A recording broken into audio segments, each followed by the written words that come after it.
We all know that Microsoft has been pushing Copilot heavily in recent years, and many companies have started purchasing it, running pilots, but before rolling it out to the whole company, there's one big pain point. Are my users actually using it? So this is why today I'm joined by Microsoft MVP Loryan Strant. Thank you so much for being here with me. Thanks for the time and having me on. And we're at the Power Platform Community Conference. You just had a session that was all about monitoring Copilot, figuring out if people actually use it. And you told me you can just do everything with dashboards out of the box, right? They're amazing. They are, but they're not enough. They're not enough. And I didn't detect the sarcasm clearly enough there. They do a job, but they don't do a good enough job. And for me, where they fall down is they don't list all of the apps where Copilot exists. And if you're not listing all the apps, then it's not giving an accurate picture.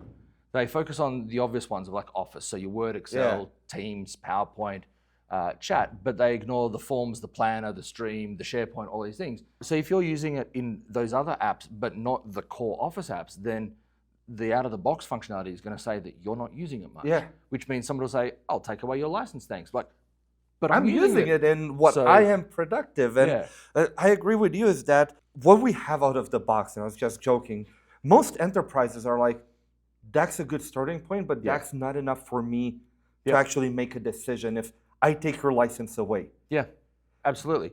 But you found a better way. Yeah, and I think it's important to kind of understand what the options are with the different porting. So I kind of do this comparison with clients, and also I've got extensive write-up on my site about it.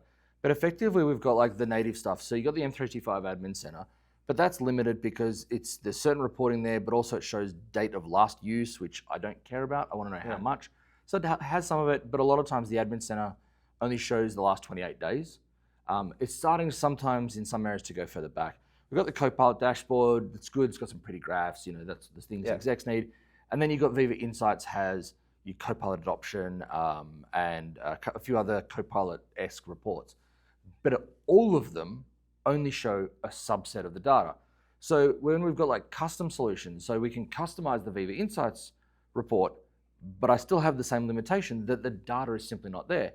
Or when we look at Graph API, which is what I've done, there's one is you would think obviously go to the usage reports of Graph API, but no, that's the same as the M365 Admin Center, so not helpful. Or Copilot interactions is a dedicated endpoint in there that I created. And then there's third-party solutions, which are basically using the same as what I've created. And I'm really good friends with the people at Tygraph and AvePoint, so I actually promote theirs, but I basically built my own because I just like to touch the paint to be sure it's dry. And I just needed to kind of prove that, hey, there's more there. And I think that for me, you need to have the full picture to actually make proper business decisions, not some of the picture. Because if we said to someone, oh, we can show some of the Copilot usage, is that good enough? They'll be like, no. So why do we have it? So I wanted to build something better. Awesome. And what you've built, you told me you actually open sourced. Yes, absolutely. Right? So I can't wait to see it. Yes, we can. So this is an example of not the actual solution, but a version of one that I've built where the first thing, and what I was saying in the session, is the solution that I've built, take it and customize it. One of the things is don't just put Copilot data in there, add your own data from surveys so that you can start seeing that if Copilot usage is going down, well, you usually think that's not good. But if you add other data in there, like we are finding it more valuable, it's making business faster, it's making my day easier, that's going up, then this data about the actual usage is not as important. So you need both of those to tell a true story. So the comparison of the two solutions is, there's the out-of-the-box ones, and then there's the custom, which, as we can see, is a lot more apps. So this is actually in a fellow MVP's tenant that I wouldn't say I built it in her tenant, I probably finessed it in her tenant because I'd already built it 2 times over. One was using the audit log, which I don't recommend to anybody to do because firstly, there's too much data that the solution will get access to, and I don't like it having that because I have to get every activity you did and find the Copilot ones. I can't filter and query just the Copilot ones. I have to get everything. So A, it's heavier to run, but also there's too much data there. So yeah, this V2 one that I've got here is showing all of the apps that I can find. I can go as far back as I can. So when you implement it, I don't just want from today, I want go back and get all the data as well. So that's what this does. It's got accurate license counts because the other ones are influenced by other factors, whether you've got Viva Insights licenses and things. But when we look at what the actual data is, I can see a lot more apps in there. I can see their history, whether they're growing, but also I can filter down by different departments, and I can actually filter by, if I want, individual users. Now, people would say straight away, like privacy, I don't want to see Vlad has been doing this. Yeah.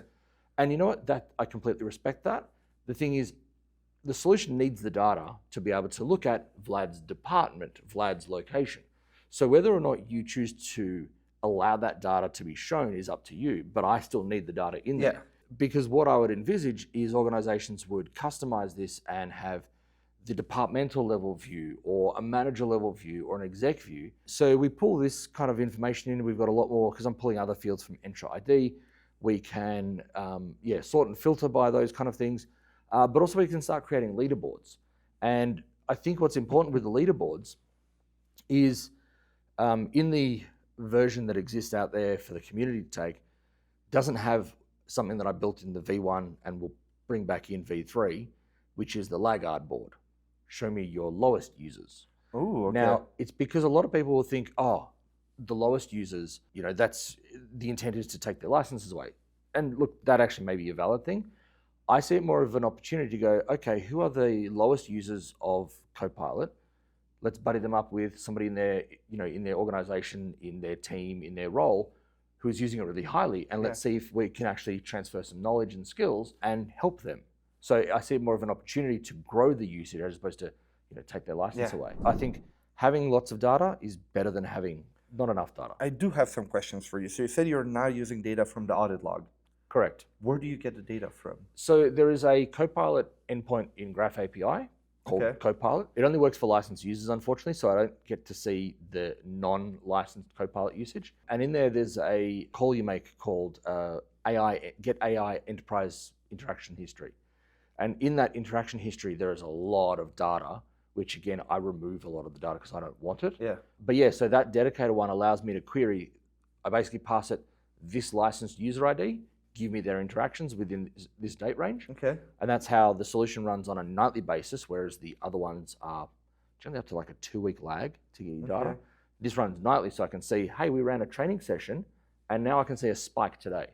So that's what I wanted, is also more current, relevant information. Well, so you know what causes it. Like, there's a spike. Why? Yeah, that's right. I need to know when the spike is and why it's happening. Exactly, because it's all about having, keep hearing the term data-driven insights. Cool, get the data, connect it to other data, then we have the insight.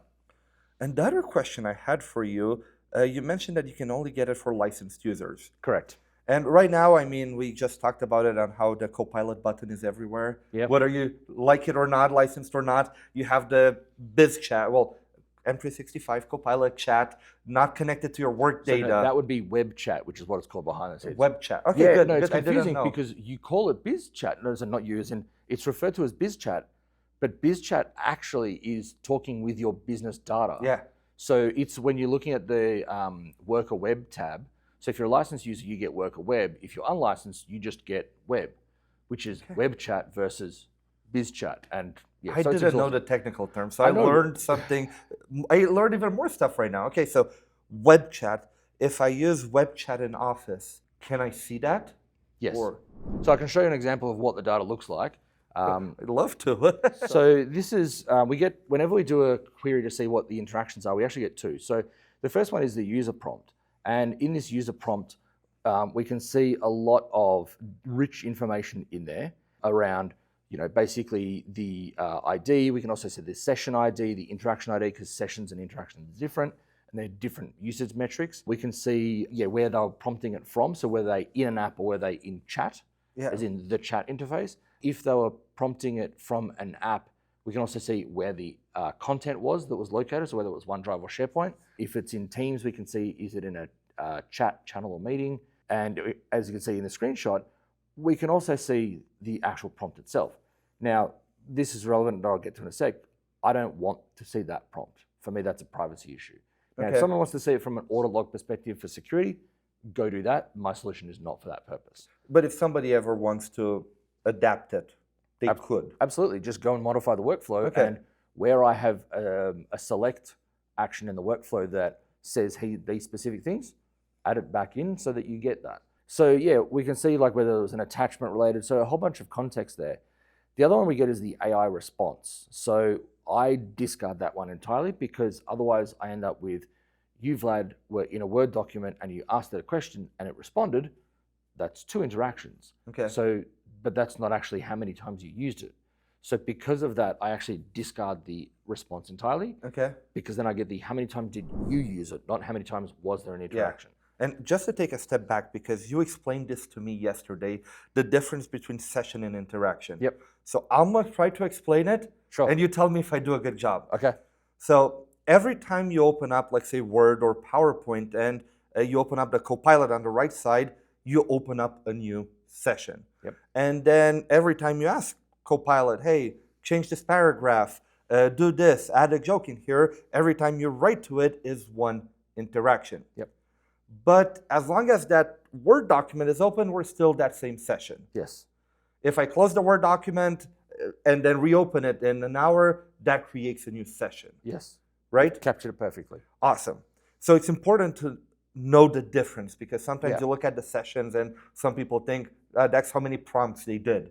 Yeah, and the other thing as well is everybody works differently, right? So the way that I work with, for example, just using the M365 Copilot chat as opposed to in an app, is when I'm asking it about a thing and then I move on to the next thing, I will create a new conversation window. Yeah. Because to me, it's different context, different things. I don't want it to be previous mixed one. up. Yeah. Yeah. Whereas, other users might not. They may just keep going with it. So that to me to them is one session, lots of interactions. Whereas for me, it's 2 sessions. One had a few interactions, one had a lot. Yeah. The thing is though, what does sessions versus interactions mean? That's subjective because what I genuinely expect will happen over time is we'll see sessions and interactions. We might see sessions going up, but interactions going down. And you're like, well, hang on, which one's the good metric? I don't know. And it's very subjective based on the app itself, but also what it could actually be is that they're getting better at prompting.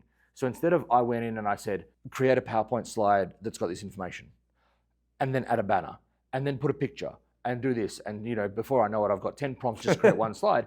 Instead, as I get better as a user, I would go in and say, create a slide that is talking about this, that has a banner that's got this, that's got a picture of a person showing this, that this is this. And instead of going 10 prompts, I've now got 2, maybe 3.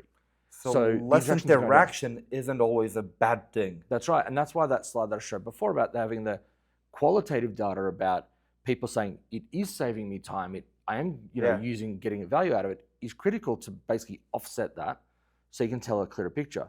Now, going back to like the data that's shown here, like there's a lot of information that's shown here that I don't want to store. What I actually store is a very much cut down version of it. Now, without getting into the details of the behind the scenes stuff, it's still quite messy, and I store it as JSON blobs in a Dataverse table because I pick it up in Power BI and then do things with the JSON blob. But here though, you can see I've got a file location field, I've got a Teams location field, but also the app class is ipm.skypeteams.message.copilot.outlook. What does that mean? Outlook. So that's where in Power BI, I clean all of this up and then group it by different things, which gives me that was 2 interactions in one session. I'm not recording the response at all. I'm not recording prompt. I'm purely recording the context, the location of it, and time, date, and basically just data points. So that's it. Awesome. And Skype is going to be there forever, I think. I honestly don't know why that's even in there now. Probably use some of the old APIs from Skype and things like that. I do have one question for you. So I see OneDrive here, for an example, and you told me you can see SharePoint as well. Yes. Can I see what site exactly it referenced or what sites? You absolutely can. I don't store that because again, from a privacy perspective, but that's why the workflow will basically summarize that where it says, if it sees -my.sharepoint.com, OneDrive. If it sees SharePoint.com without the -my, then so it's OneDrive or SharePoint, and that's all stored. Now, that's all I'm storing. If someone wanted to modify the workflow and change that and store the specific site URL or those kind of things, they can absolutely do that. Wow. No, I'm mind blown right now. So I'm thinking, theory, if let's say I saved everything, I could create a map of every user and what SharePoint site they accessed. Yeah. So I can also say, hey, I want this SharePoint site. Who accessed it with AI? Well, that's the thing With Copilot. I could, if I wanted to. You absolutely could. And that is actually part of the reason why I do record, whether it's SharePoint or OneDrive, and also with Teams, whether it's a chat channel or meeting, is, to be honest, actually not for Copilot's benefit. It's actually for a broader adoption benefit. Because if I see that most people are interacting with files in OneDrive, then that raises a different alarm bell, which is our people probably aren't putting files in the right place. Yeah. Or if they're interacting with, chats and meetings, but not much channel, then again, maybe they're not using the channel functionality in general as opposed to just in Copilot. But I mean, I've got other solutions where I pull all that other data out. And what I would love is for people to then connect the dots. And again, clearer picture, more context, can then make it powerful. Every company will have unique needs. So that's the cool thing. You can decide what you build with this. Absolutely. And the thing is, what I'm trying to work on is, so what I'm showing here, this screenshot, these bits of data, these are actually from the V3 that I'm working on. Okay. Because currently V2 doesn't have these because there was less data in the API from that Copilot interaction method. Now it's there. So now I'm going, great, I've got more information I can put in, let's put it in there. And then I'm also trying to, with the V3 version, is actually to put in more data about the sessions and interactions to show that. So I'll show you an example of what I'm trying to get to. It's rough, but I love it. So this is an example of V3. Now, it's not really telling us much, but the thing is, what I'm showing though is sessions and interactions together, because my intent is to show that maybe I can see more sessions, less interactions, or more interactions, less sessions. And I think this is where people have to then look at how the users are doing things, and again, use that survey data to go, okay, maybe people are finding that, I don't know, that maybe using Copilot in Excel is actually not good. Yeah. So is it a case of not good, or maybe they don't know how to use it, or maybe they need to have the expectation set as to what it can and can't be done. So that's why I'm just starting to play with that. I thought I'd put some spider radials in because I had a client go crazy for it, so I thought I'd put that in. Trying to put some averages in there as well. And the other one as well is with the solution, this is where I'm again putting sessions and interactions together and then trying to draw a trend line.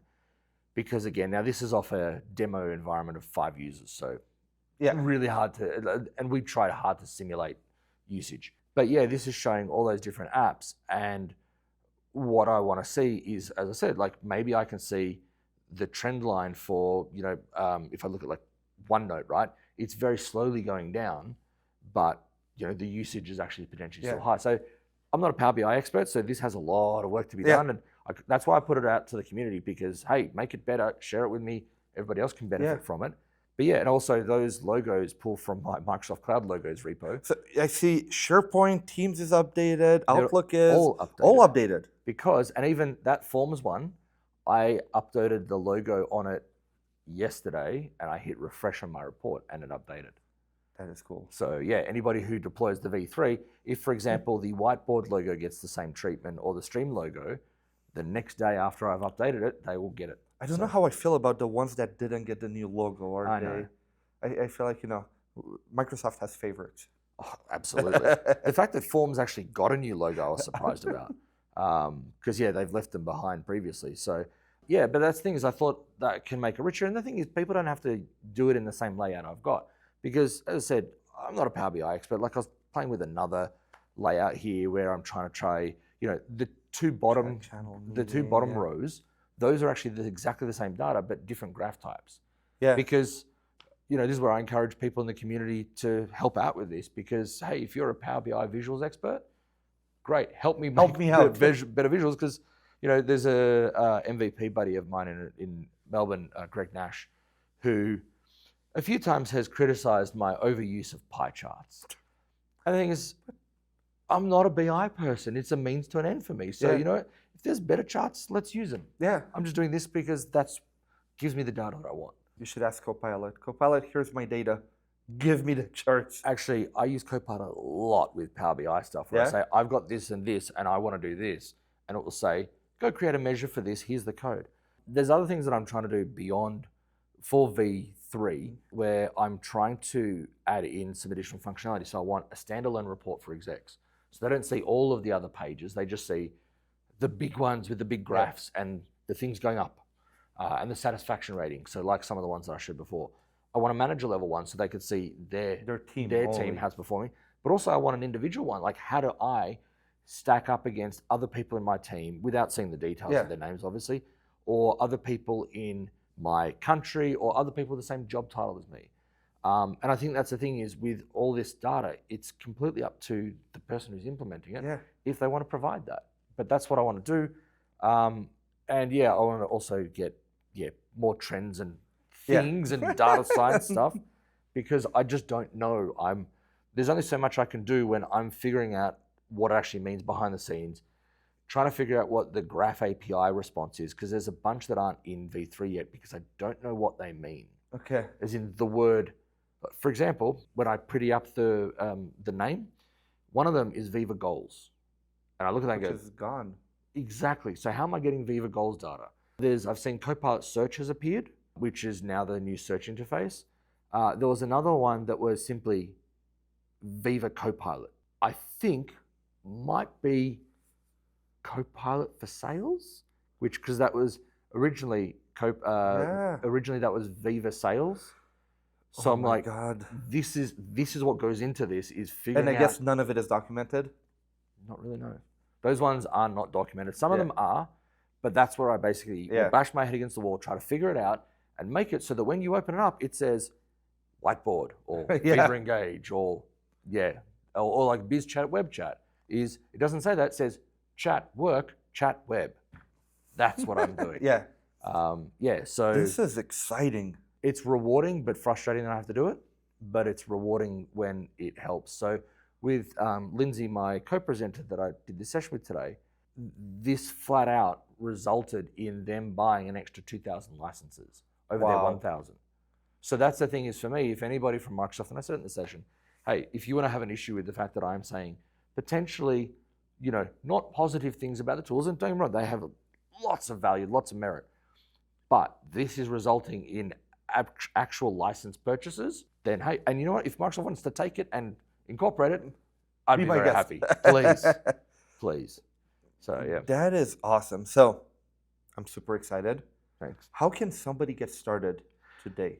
So there is the V2 that they can already download. That's been on my GitHub since February when I first did like a series of blog posts. Because what I actually have is a dedicated Copilot usage landing page that has four different blog posts of me ranting, but explaining things. Yeah. Which, to be quite frank, I'm sure people will just open it up, Copilot and Edge and whatever, and just go summarize. Cut out Loryan's rantings. But yeah, it talks about the challenges with the Viva Engage data, the challenges with, and the different methods. But fundamentally, there is one that says how to build your own. Yeah. And there is another one that says how to implement mine with step-by-step instructions. Okay. That I have had people reach out to me who are not technical at all, who are like the adoption lead for a major global airline, like one of the top 5, who has had basically very little support in terms of her team availability, and she has deployed this herself. Wow. Because I have provided the files. There is a zip file that is the solution for all the workflows, all the table, everything. There is a Power BI template. So effectively, that blog post, you follow the steps to provision and import the solution, run these things in order. Then you open up the Power BI file to say, what's your host address, which you get from the instructions. You put it in, and then it sits and refreshes, and you have data. Wow. And you hit publish and set a refresh cycle, you're done. So all you need is really Dataverse capacity and a Power BI Pro license to consume the report from a requirement. And I know that's probably in the blog that is in the reading part. So yeah, effectively all people need is a Power Automate premium license. You could use an existing service account. I would suggest don't use a dedicated one. It's not exactly a big cost because you don't want to have throttling from other workflows doing things. Similar with the Power BI Pro license, because more so, not so much from a throttling perspective, but if you, Vlad, do this and you publish the report and then you leave the organization, the refresh will fail. So put it under a service account. Yeah, I recommend that people also create a dedicated Power Platform environment to put it in, also from a security perspective, and lock it down. Put the report into like a specific workspace. But that's it, $29 US a month. That's amazing. and you get this solution. That is awesome. And for everybody, the link will be in the description below to the series of blog posts, to the solution as well. This way you can quickly get to it. Thank you very much. Thank you. I will need to try it. I'm a bit, my demo environment is me and 5 users, a bit like you, but Yeah. I want to play with it. I want to play with the API. I want to see what's all the data you can do. Probably my reports are not going to be as good as yours. Mine are not fantastic, so don't beat yourself up.